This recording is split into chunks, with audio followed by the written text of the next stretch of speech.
Did you know that the weed you just pulled from your garden might have been worth its weight in silver to a medieval dyer? Or that the flower growing in the cracks of the pavement was once a critical part of a surgeon's toolkit?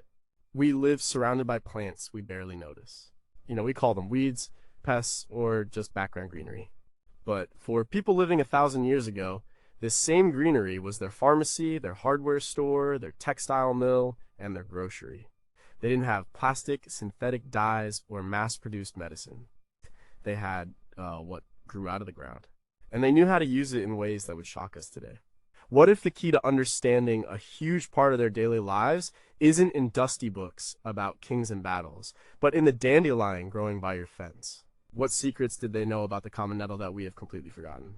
Let's peel back the centuries and look at the world through their eyes. A world where every plant had a purpose, and knowledge of that purpose could mean the difference between life and death, poverty and wealth, sickness and health. Number 20, could a root really create a king's fortune? The plant is called madder. Its scientific name is Rubia tinctorum. To us, it's an unremarkable perennial with small pale yellow flowers and wiry stems. You could walk past a patch of it and think nothing. But to a person in the Middle Ages, this plant was red gold. Its secret wasn't in its leaves or flowers. It was in its long tangled roots. Those roots, when harvested, dried, and processed, produced one of the most vibrant, color-fast red dyes in the world. Red was not just a color in medieval Europe. It was a statement. It was the color of power, of the church, of royalty, of wealth. The blood of Christ was red. The robes of cardinals were red. The cloaks of kings were red. To wear red was to show you had status. But creating a lasting, brilliant red was incredibly difficult. Most vegetable dyes produced weak brownish or pinkish colors that faded quickly in the sun and wash. When madder was different, it produced a true, deep, lasting red. The knowledge of madder is ancient, stretching back to Egypt and Rome, but it was during the medieval period that its cultivation became a massive state-sponsored industry. So important was this dye that in roughly 800 AD, the Emperor Charlemagne included madder in his Capitulaire de Velice, a decree that listed the specific plants that had to be grown on his imperial estates. This was not a suggestion, it was an order. He understood that controlling the supply of madder meant controlling a key economic resource. Entire regions, particularly in France and the Netherlands, built their economies around the cultivation of this single plant. The process was laborious. The roots had to grow for at least 3 years to produce the best dye. Then they were dug up, dried in special kilns, and ground into a powder. But the real magic, and the part that shows incredible medieval ingenuity, was in the dyeing process itself. You couldn't just boil cloth with madder powder and hope for the best. It wouldn't work. The dye molecule, alizarin, needs a helper to stick to the fabric. This helper is called a mordant. Medieval dyers discovered, through generations of trial and error, that treating the wool or linen with alum, a metallic salt often mined or imported at great expense, would make the madder dye bind permanently to the fibers. They could even change the shade of red from fiery orange to deep crimson, by altering the water's acidity or adding other substances like iron. This was complex chemistry performed without beakers or labs by artisans whose knowledge was a closely guarded secret passed from master to apprentice. The famous Bayeux tapestry, stitched in the 11th century, still shows its madder-dyed reds today, a testament to the skill of those forgotten craftsmen. The use of madder as the world's primary red dye lasted for centuries, only collapsing in 1869 when German chemists synthesized alizarin in a lab, making the farmed root obsolete almost overnight. How did ancient people first discover that a specific metallic salt, alum, was the key to unlocking the color in a specific root? What other complex chemical processes reliant on specific minerals or bacteria did they understand for other plants, with that knowledge now completely lost? And could the genetic diversity of wild matter, which we now ignore, hold potential for other colors or compounds we haven't even thought to look for? Number 19. Did a common weed paint the faces of warriors? This plant is woad, or Isatis tinctoria. It's a member of the mustard family, with bright yellow flowers and long leaves. Today, it's often considered an invasive weed, but in medieval Europe, woad was the source of one thing blue. the only reliable native source of blue dye, and like matter for red, the demand for blue was enormous. And blue was the color of the heavens, the color of the Virgin Mary's robes in countless paintings, and eventually the color of French royalty. A good blue was a sign of quality and expense. The story of woad is often linked to the ancient Celts and Picts, with Roman accounts, like those of Julius Caesar, describing warriors who painted themselves blue to appear more terrifying in battle. While historians now debate the specifics of this, the association of woad with a fierce, ancient European identity is powerful. By the medieval period, that war paint had been transformed into a cornerstone of the textile economy. The process of getting blue dye from a green leaf was even more complex and frankly more disgusting than the process for madder. The leaves were harvested, crushed into a pulp, and then kneaded by hand into balls. These balls were left to dry and harden for weeks. Then came the truly unpleasant part. The dried woad balls were broken up, spread on a floor, sprinkled with water, and left to ferment.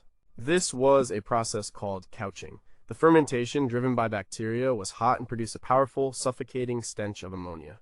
Men known as woadmongers would work in these fermenting piles, often barefoot, turning the woad to keep the process going.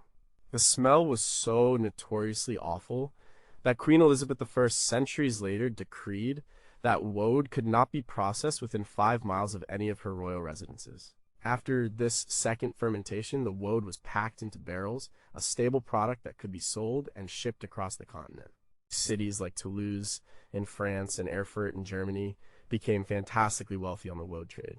To use it, the dyer had to induce a second specific kind of fermentation in a vat.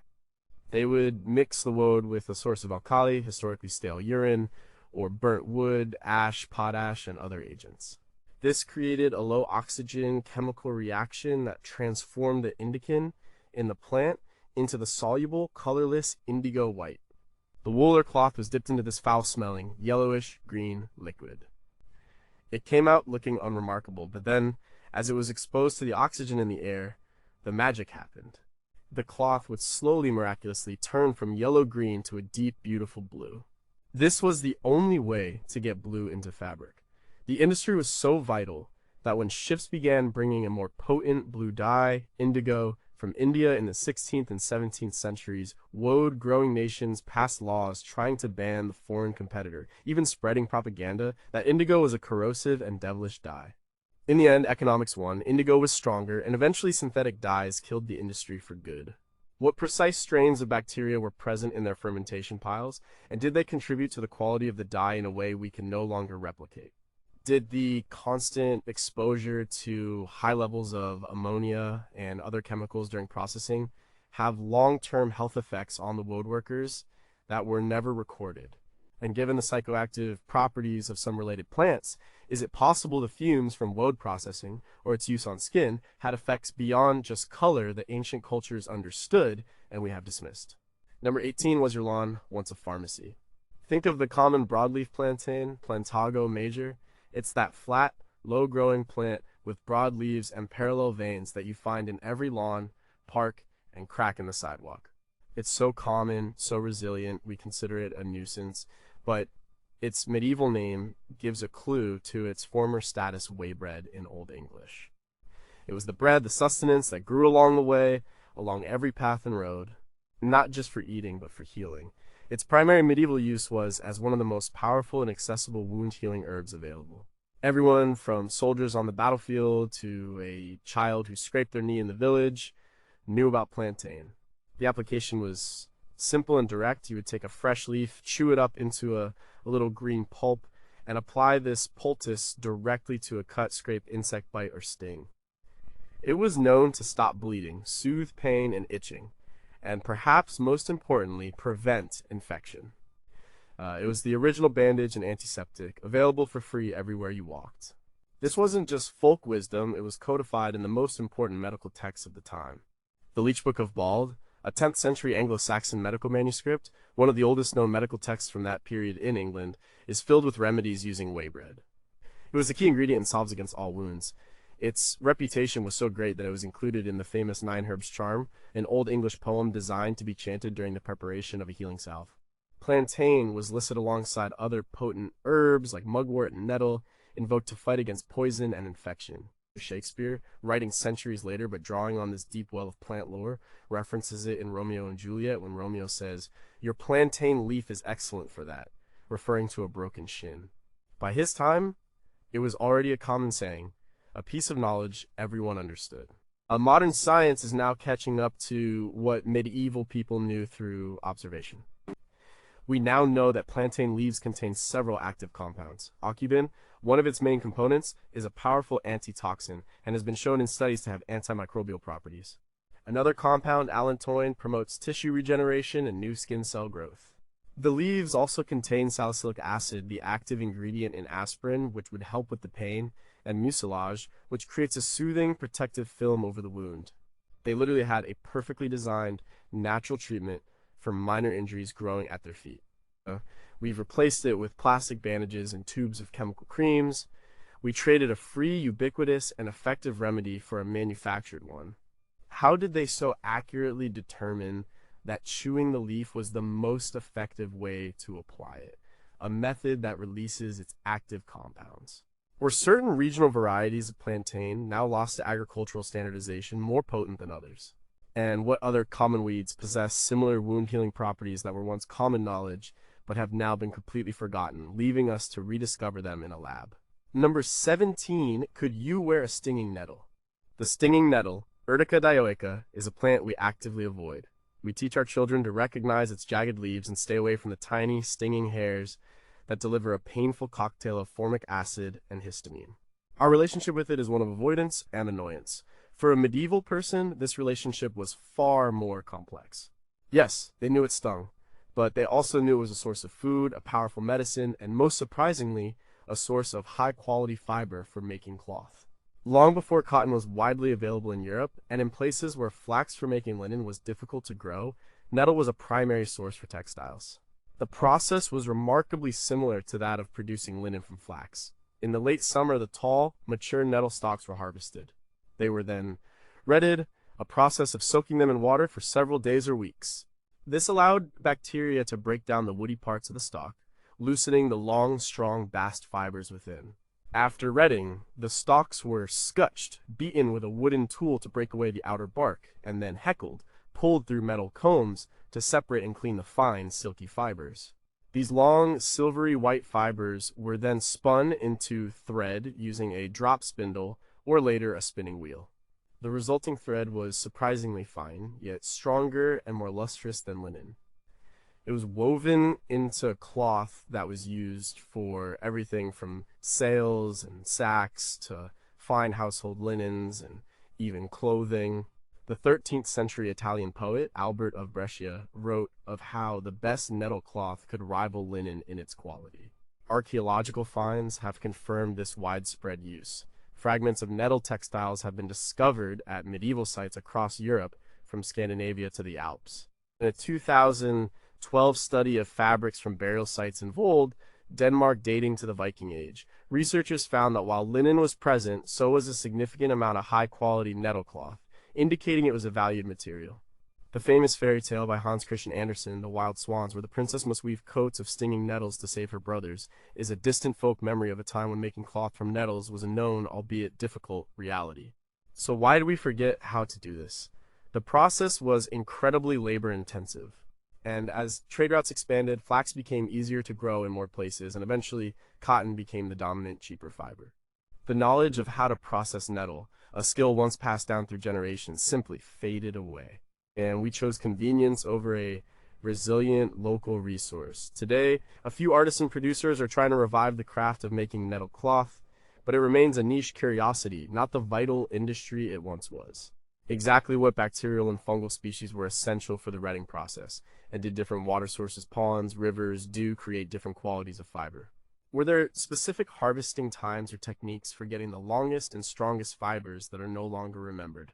And could modern genetic modification of nettles remove their sting while enhancing their fiber properties, potentially creating a new, sustainable textile for our own time? Number 16. Did a flower once tell you the time? The dandelion, Taraxacum officinale, is the definition of a lawn weed. We spend millions on herbicides to eradicate this cheerful yellow flower. To the medieval mind, this would have been insanity. The dandelion was a valued plant, a source of food, medicine, and even a way to tell time. Its name reveals its importance. Dandelion is a corruption of the French dandelion, meaning leon's tooth, a reference to its jagged leaves.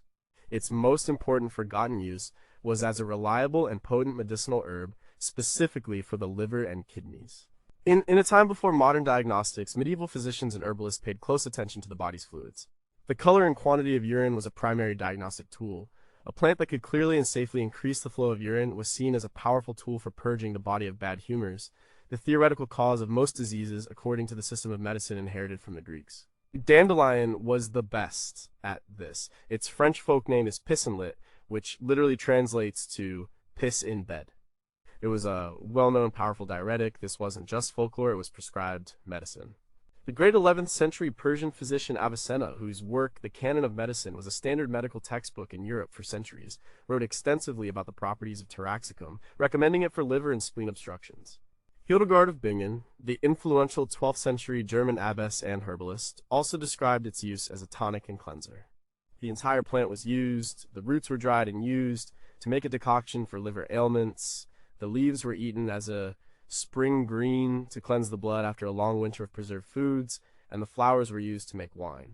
The dandelion was also a clock. It was one of the dial of flowers proposed by the Swedish botanist Carolus Linnaeus in the 18th century, but the knowledge is much older. The flower head reliably opens in the morning around 5 or 6 a.m. and closes in the late afternoon. For a farmer or a traveler without a mechanical clock, a field of dandelions was a perfectly good way to estimate the time of day.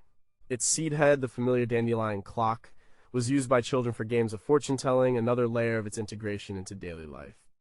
We have forgotten its value because we have other more powerful diuretics. We buy our greens in plastic bags from the supermarket, and we all have clocks on our phones. We have made this incredibly useful plant obsolete. How did they determine the correct dosage for its diuretic effect without causing dehydration or electrolyte imbalance? Was there a difference in potency between dandelions harvested in the spring versus the fall? Something a medieval herbalist would have known, but which we do not study. And what other subtle environmental cues, like the opening and closing of flowers, did people once use to navigate their day, a form of natural literacy we have now almost entirely lost? Number 15, could you build a fire with a leaf? This plant is the great mullein, Verbascum thapsus. It's a tall, dramatic plant, sending up a single, thick stalk that can be several feet high, covered in large, fuzzy, silver-green leaves. It often grows in disturbed soil along roadsides or in forgotten fields. We mostly ignore it. But for centuries, this plant was a source of light in the darkness. Its most fascinating forgotten use was as a natural candle or torch. The stalk, once it has dried out in the fall, is sturdy and lightweight. The thick, fuzzy leaves are naturally absorbent and flammable. The Romans called mullein candelaria, from which we get candle. The process was simple. The dried stalk would be dipped in a fat, like tallow, animal fat, or beeswax. Once saturated, it could be lit. It would burn slowly and steadily, not with a bright flame, but with a persistent, smoky glow. It was a perfect low-cost torch for traveling at night or for use in a drafty home. These were often called hags' tapers, a name that hints at their association with folk magic and wise women who knew the secrets of the wild plants. Even without the fat, the downy fluff scraped from the leaves was a superior tinder for starting fires. It could catch a spark from flint and steel when other materials were too damp. And beyond fire, those same soft leaves had another, more intimate use. They were known as quakers rouge, as a brisk rubbing on the cheeks would cause a temporary, harmless reddening of the skin. More practically, their incredible softness made them a ready-made substitute for cloth, used as bandages or, as some historical sources delicately put it, as nature's toilet paper. Its medicinal uses were also well known. A tea or infusion of the flowers was a premier remedy for coughs and respiratory ailments, a use that continues in herbalism today. An oil made by infusing the flowers in olive oil was a classic remedy for earaches, a practice described by the Roman naturalist Pliny the Elder and carried all the way through the medieval period. The 17th century herbalist Nicholas Culpeper, in his Art Seed, the English physician, summarizes centuries of knowledge when he writes that mullein is excellent for an old cough and that there is no better remedy in the world for it. We forgot its use as a torch when we got cheap wax candles, and later, oil lamps and electricity. We forgot its use as tinder when we invented matches. We forgot its other uses when we got manufactured goods to take their place. Did the type of fat used to make a, mullein torch, beef tallow, sheep tallow, beeswax affect the quality of the light or the amount of smoke it produced? Are there specific microscopic structures on the leaf hairs that make it so effective at catching a spark? And could this be replicated in modern materials? And how many other plants, now just seen as weeds, were once integral parts of a fire-making toolkit that has been completely lost to time? Number 14, was there a plant that could mend a broken bone? The plant is comfrey, Symphytum officinale. It's a fast-growing plant with large, hairy leaves and clusters of bell-shaped, purple, or cream-colored flowers. For gardeners today, sometimes use it as a fertilizer because its deep roots pull nutrients from the soil. But its medieval reputation was much more dramatic. Its common names tell the story nipbone, boneset, and bruisewort. Its primary use was as an external treatment for mending broken bones, healing wounds, and reducing swelling. The belief in comfrey's power was incredibly strong. The application involved creating a poultice from the root or leaves. The fresh root would be grated, or the leaves mashed into a thick, sticky, green-black paste. This paste would be spread thickly over the area of a fracture or a bad sprain. It was then wrapped tightly with cloth. As the comfrey poultice dried, it would harden into a rigid cast, not unlike a modern plaster cast. People believed that the plant itself was actively working to knit the bone back together under the cast.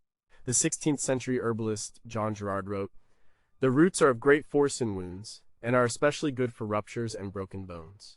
This belief was so ingrained that people used it for everything from a soldier's battle injury to a farmer's fall from a ladder. This is a classic example of the doctrine of signatures, a philosophy popular in medieval and Renaissance times, which held that God had marked plants to indicate their use. The thick, mucilaginous root of comfrey, when boiled, produced a gluey substance, which was thought to signify its ability to glue bones and tissues back together. While the philosophy itself is not scientific, the observation in this case was surprisingly accurate. Modern science has shown that comfrey contains high levels of a compound called allantoin. Allantoin is a cell proliferant, meaning it speeds up the natural replacement of body cells. This is why it's used today in some pharmaceutical creams for skin conditions. It really does promote the growth of new tissue. It also contains rosmarinic acid, which has anti-inflammatory properties, helping to reduce the swelling and pain associated with a fracture. The drying poultice would have immobilized the limb, which is the most important part of setting a bone, while the chemicals in the plant helped reduce inflammation and speed up the healing of the surrounding tissues. While it couldn't magically mend a badly displaced fracture for hairline fractures, sprains, and deep bruises, it was likely a remarkably effective treatment. Its use fell out of favor with the rise of modern orthopedics and plaster of Paris.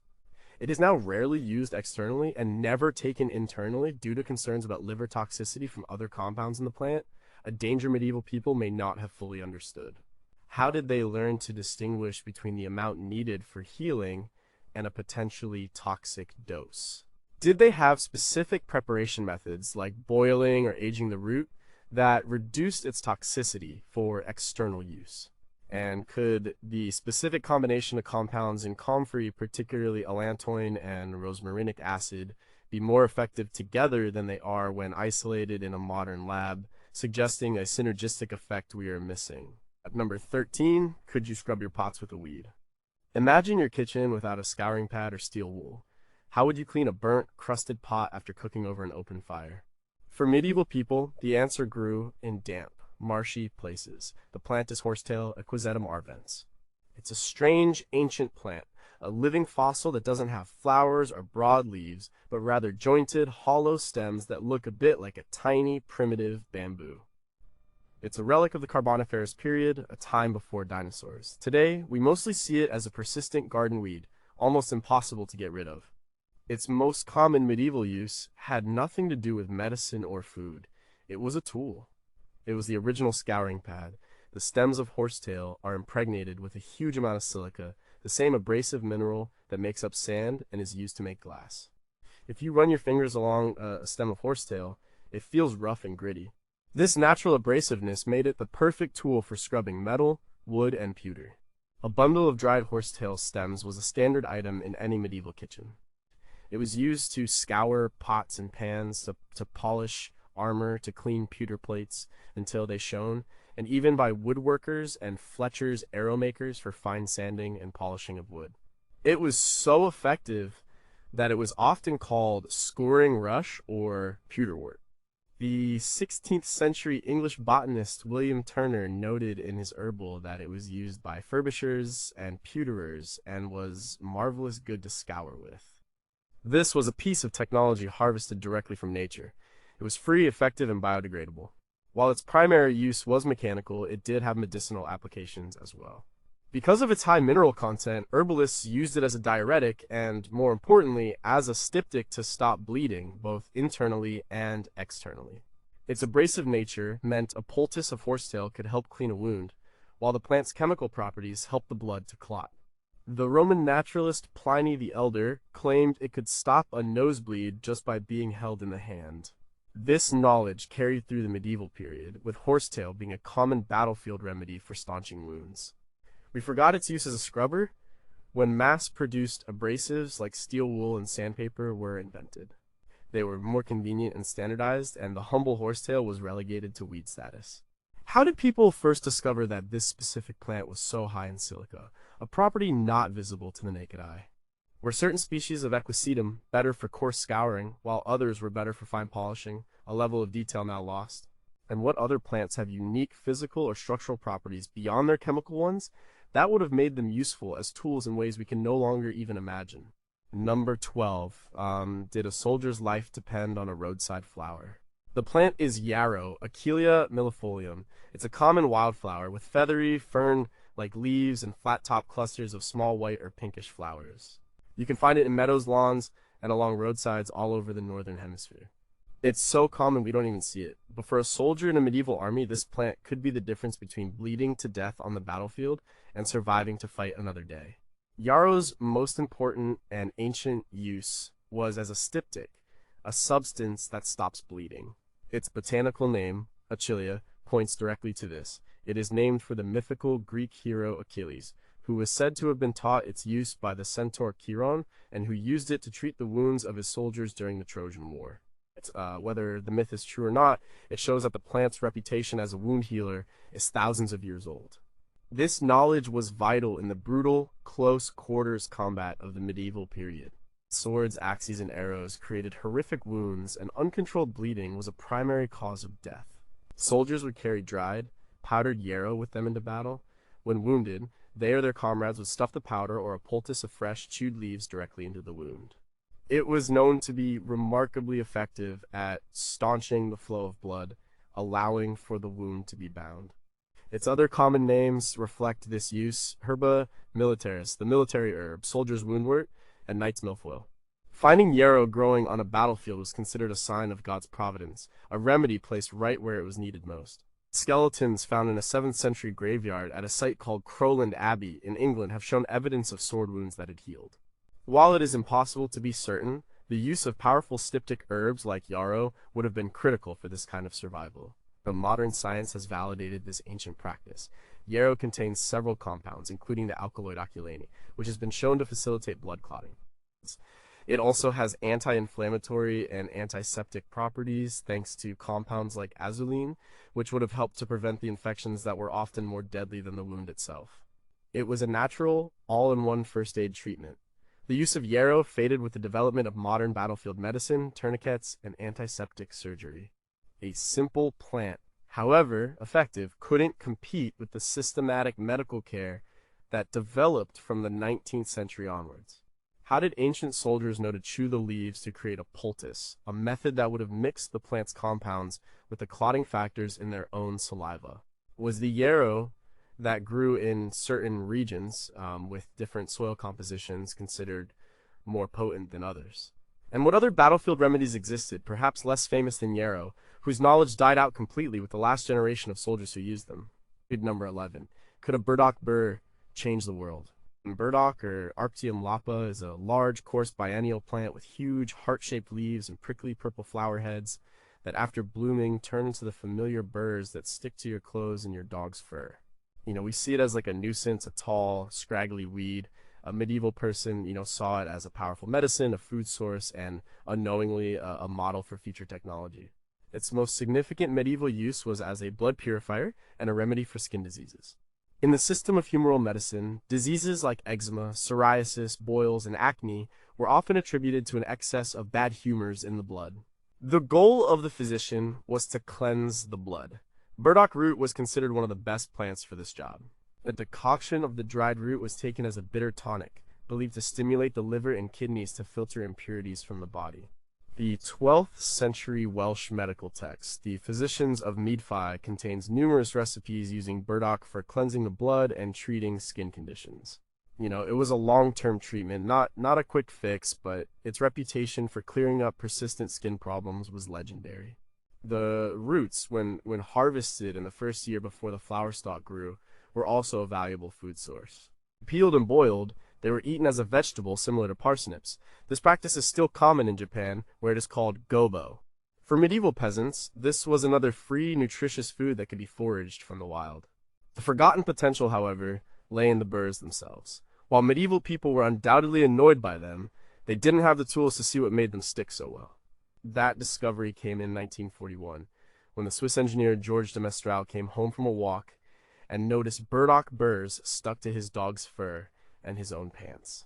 He looked at them under a microscope and saw that the burrs were covered in hundreds of tiny hooks that would catch on the loops in fabric or fur. This observation of a simple natural mechanism led him to invent Velcro, a portmanteau of the French words velour, velvet, and crochet hook. While the invention is modern, the principle was there, clinging to the wool tunics of shepherds and the habits of monks for over 1,000 years, completely unappreciated.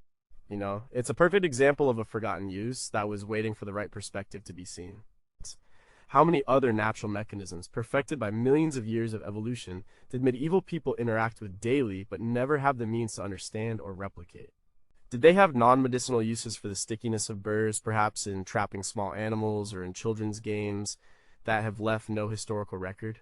And could the specific combination of compounds in burdock root that made it effective for skin conditions be a clue to new dermatological treatments we have yet to develop? Number 10 was this plant a charm against evil. The plant is vervain, also known as Verbena officinalis. It's a slender, unassuming plant with small, pale lilac flowers on thin spikes. It doesn't have the dramatic appearance of mullein or the immediate utility of nettle. It could easily be overlooked. But in the medieval imagination, vervain held a place of incredible power. It was considered one of the most potent magical and sacred herbs. Its primary forgotten use was not medicinal in the physical sense, but in the spiritual sense. It was a protective amulet. It was believed to ward off evil spirits, witches, and the plague. It was used in rituals of cleansing and consecration. A house with vervain hung over the door was considered protected from lightning and demonic forces. This belief was not a fringe superstition. It was deeply embedded in the culture, a remnant of pre-Christian practices that had been absorbed and adapted by the church. The Romans had used it to purify their altars, and the Druids were said to have held it in a place of special reverence. This sacred status carried into the Christian era.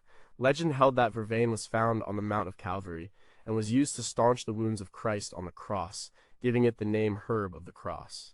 Because of this association, it was considered a holy herb, powerful against all forms of evil. The medical texts from the period, like the 10th century Leech Book of Bald, place it in remedies that are part medicine and part magical charm. A prescription might call for the patient to drink a vervain infusion while reciting a specific psalm or prayer. To the medieval mind, healing the body and protecting the soul were not separate activities. They were deeply intertwined, and vervain was a plant that worked on both levels. While it was also used for physical ailments as a diuretic, for nerve pain, and to treat fevers, its primary power was always seen as spiritual. When a physician like the 14th century John of Gaddesden recommended vervain for a headache, it was unclear if he believed the effect was purely chemical or if the plant was driving out a headache demon. This magical association was ultimately its undoing. As the scientific revolution took hold and the old beliefs were dismissed as superstition, vervain lost its exalted status. Without its magical reputation, it was just another minor herb, and its use faded into obscurity. What was the original pre-Christian ritual or belief that gave vervain such a powerful reputation in the first place? Is it possible the plant contains subtle psychoactive compounds that, when used in a ritual context, could induce a feeling of peace or spiritual well-being, which was interpreted as protection? And how many other plants were valued primarily for their spiritual or magical properties, a dimension of herbalism that modern science has no framework to even investigate? Number 9. Did travelers put a weed in their shoes? The plant is mugwort, Artemisia vulgaris. It's a tall, weedy-looking plant with silvery green, deeply divided leaves and inconspicuous flowers. It grows abundantly along roadsides, in waste places, and on riverbanks. Its smell is pungent and sage-like. Today, it's mostly known to brewers of specialty beers or practitioners of traditional Chinese medicine. But in medieval Europe, it was the essential companion for any traveler. Its most practical forgotten use was to combat fatigue. It was the traveler's herb. People on a long journey on foot, which was almost every journey for most people, would place fresh leaves of mugwort inside their shoes in the morning. It was universally believed that this would prevent their feet from getting tired or sore. The Roman naturalist Pliny claimed that a traveler with mugwort on his person will not be sensible of the wearisomeness of his journey. This wasn't a medical prescription, it was just something everyone knew. Soldiers, pilgrims, merchants, and messengers all relied on this simple trick. And the Anglo-Saxon name for the plant was wegbred, which means way broad, indicating its presence along all paths ready for use. Beyond this, mugwort was deeply connected with dreams and protection.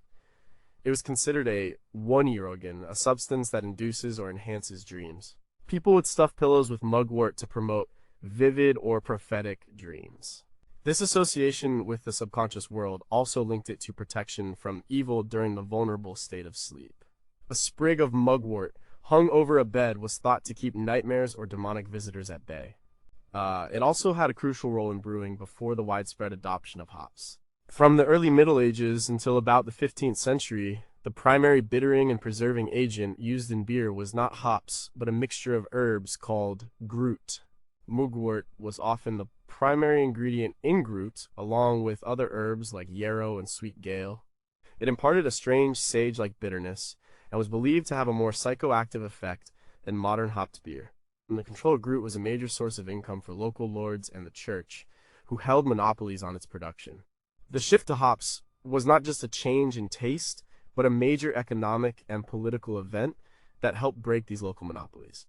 We forgot about mugwort in our shoes when we started traveling in cars and trains, or we forgot about it in our beer when hops proved to be a better preservative and more suited to large-scale production. Is there a chemical compound in mugwort that can be absorbed through the skin of the feet that has an anti-inflammatory or mild analgesic effect? Did the strong smell simply have a psychological, invigorating effect on a weary traveler? And what did the group beers of the Middle Ages with their mugwort base actually feel like to drink, and did their effects shape medieval society in ways we now fail to recognize? Number 8 was this flower, a cure for a troubled mind. The plant is St. John's wort, Hypericum perfratum. It's a shrubby perennial with cheerful 5-petaled yellow flowers that, when crushed, release a reddish oil. If you hold a leaf up to the light, you can see tiny translucent dots which give it the name perfratum.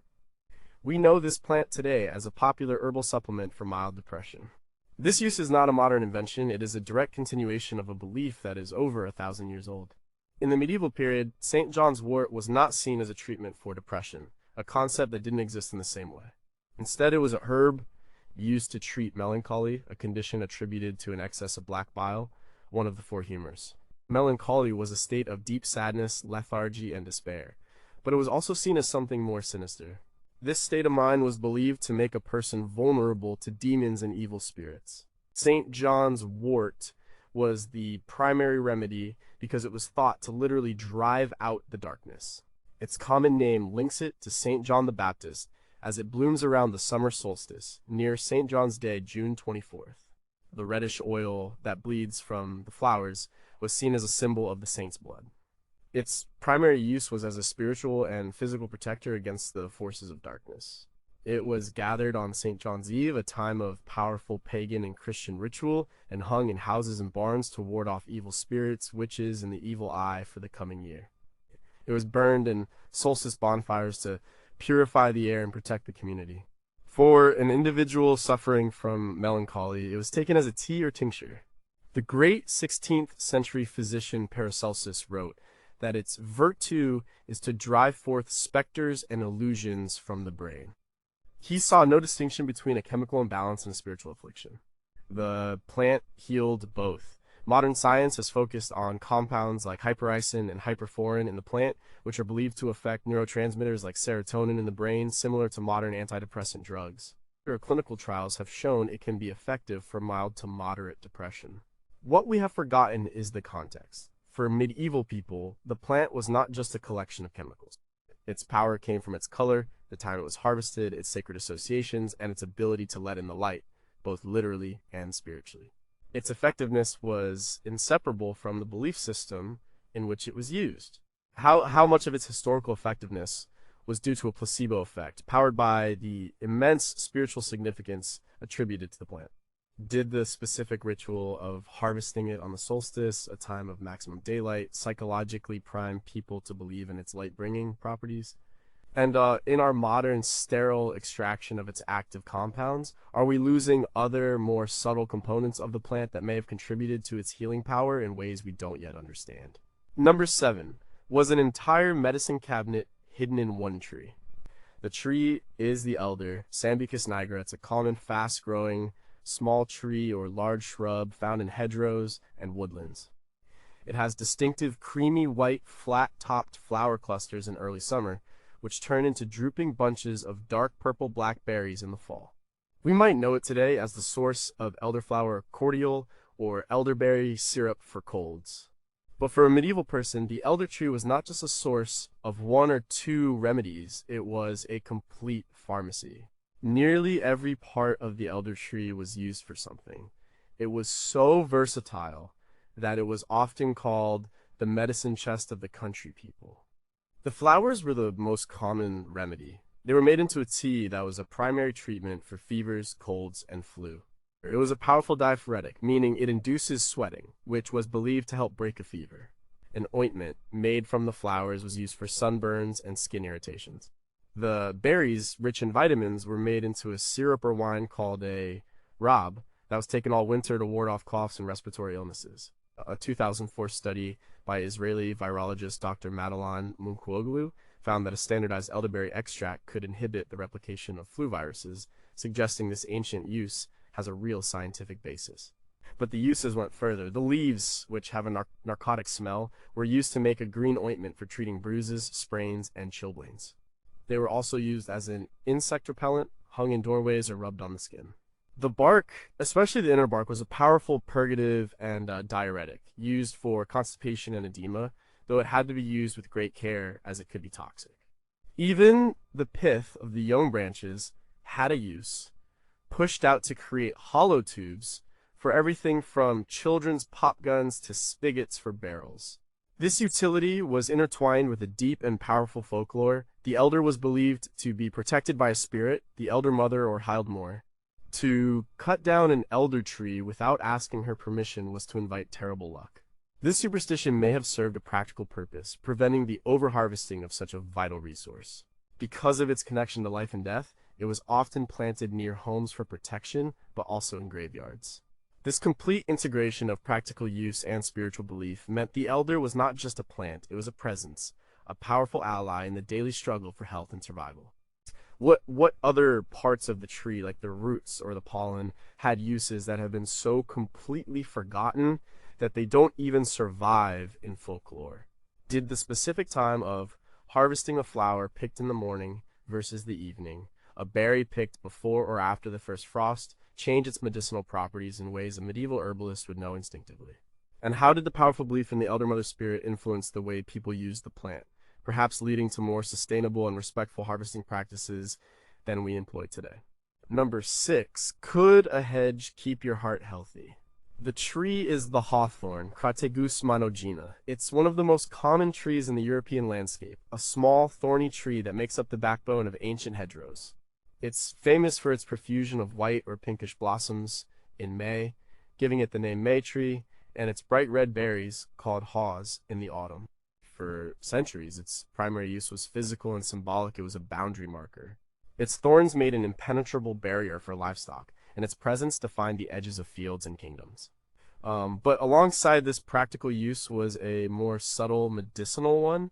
Hawthorn was known as a heart remedy. This was not its most famous use in the medieval period, but the knowledge existed and was passed down through generations of herbalists. The flowers, leaves, and berries were all used to make tonics and wines that were believed to comfort the heart and calm the spirits.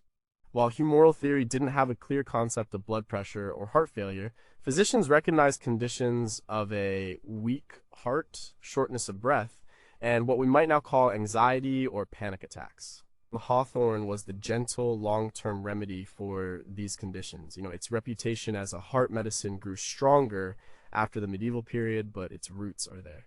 The Irish Brehon Laws, ancient legal texts first written down in the 7th century, list hawthorn as one of the nobles of the wood, indicating its importance.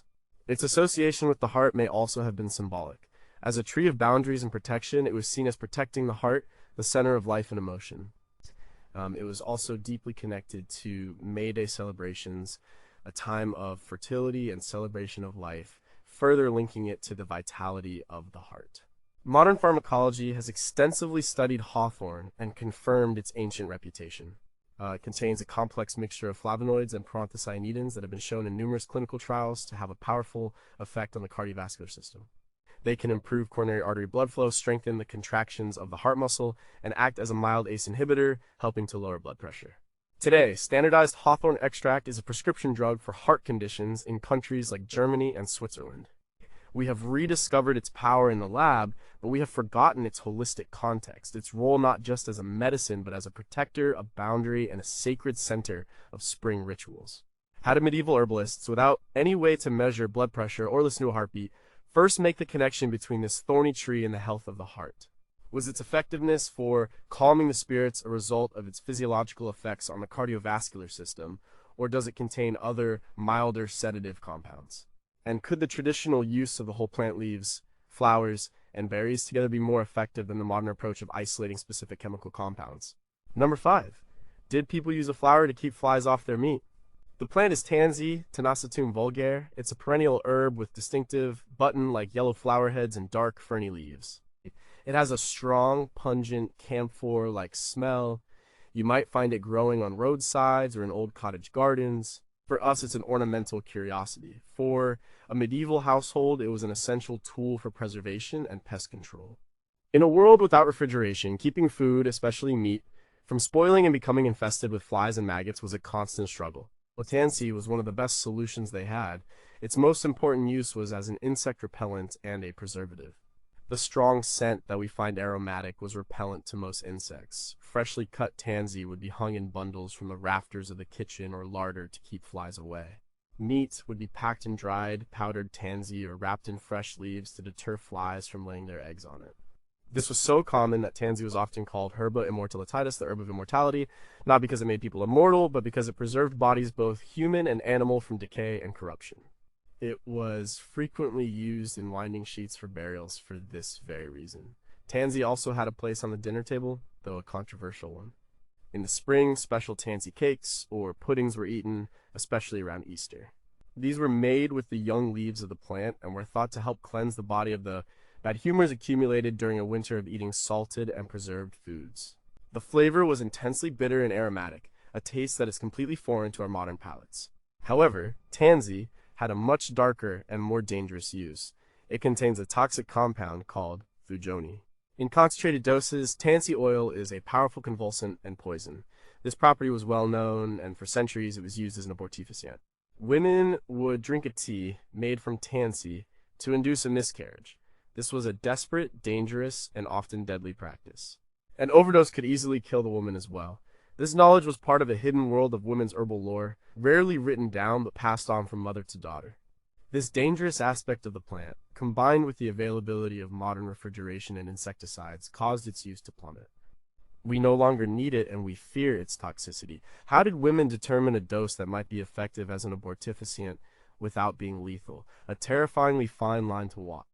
Do the insect repellent properties of tansy extend to pests in the garden? And was it used as a form of natural pesticide for crops? And are there other common plants whose historical uses include this kind of dangerous, double-edged sword knowledge that has been deliberately suppressed or forgotten over time? Number 4, did they drink a weed before they drank coffee? The plant is chicory, Sicorium intybus. It's a common roadside plant with tough branched stems and beautiful, sky blue flowers that famously open in the morning and close by midday. Many people recognize it but don't know its name. We might know it today as an additive that is sometimes blended with coffee, especially in the New Orleans style. But for centuries before coffee was widely available in Europe, chicory root had its own distinct purpose. Its most important forgotten use was as a medicinal tonic, especially for the liver, and later as a coffee substitute. The use of chicory as a liver remedy is ancient, mentioned by the Roman physician Galen. This tradition continued through the medieval period. The root was dried, roasted, and ground, then boiled in water to create a bitter, dark beverage.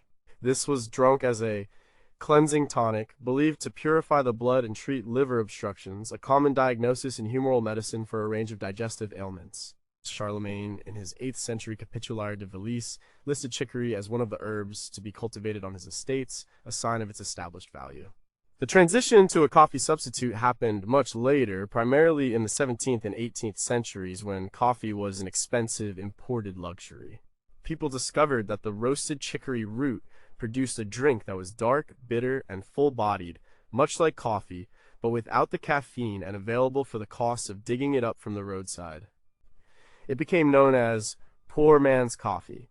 During times of hardship and blockade, like the Napoleonic Wars in the early 19th century, when access to real coffee was cut off, chicory consumption became widespread across Europe. It was a drink of necessity that became a drink of choice for many. The young leaves of the plant were also used as a bitter salad green, similar to its cultivated relatives, endive and radicchio.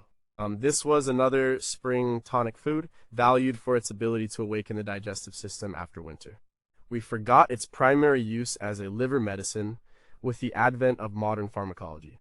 And while its use as a coffee substitute persists, most people see it as an adulterant rather than a valuable beverage in its own right, with its own long and independent history.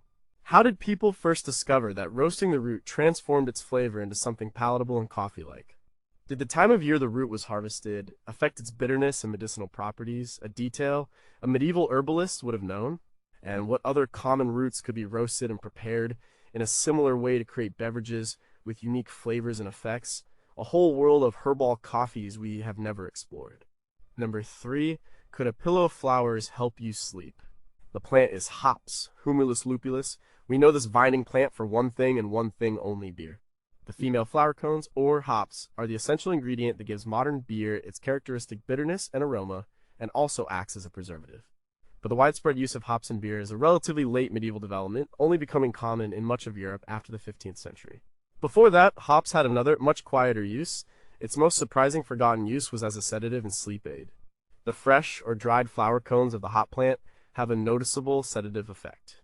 This was well known to hop pickers, who often reported feeling drowsy after a long day of harvesting. This property was harnessed in a very direct way. People would stuff a small pillow or sachet with dried hop flowers and place it near their head at night. The gentle aroma released by the hops was believed to calm the nerves and induce a deep, restful sleep. This was known as a hop pillow. This remedy was particularly recommended for restlessness, anxiety, and insomnia. As the famous 12th century abbess and herbalist Hildegard of Bingen wrote about hops, noting its ability to put a stop to the melancholy in a man, and that it was good for the soul. While she was one of the early proponents of its use in beer for its preservative qualities, she also recognized its effects on mood and spirit. The use of a hop pillow for sleeplessness was a common folk remedy that persisted for centuries.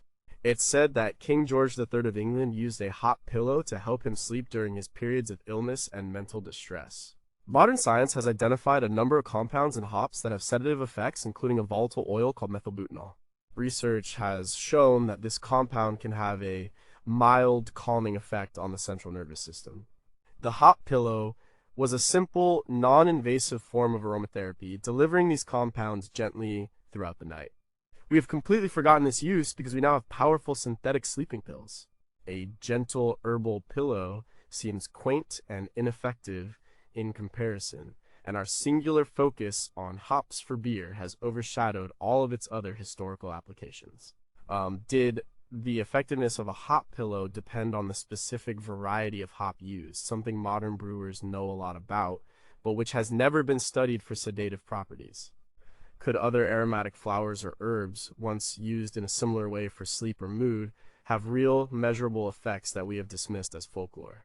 And in our quest for powerful single-molecule drugs, have we lost the value of gentle, low-dose, multi-compound remedies like the hop pillow?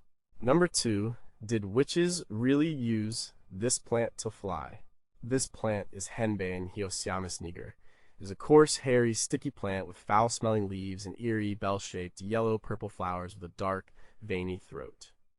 It is a member of the nightshade family, and it is dangerously poisonous. This is not a plant to be handled lightly.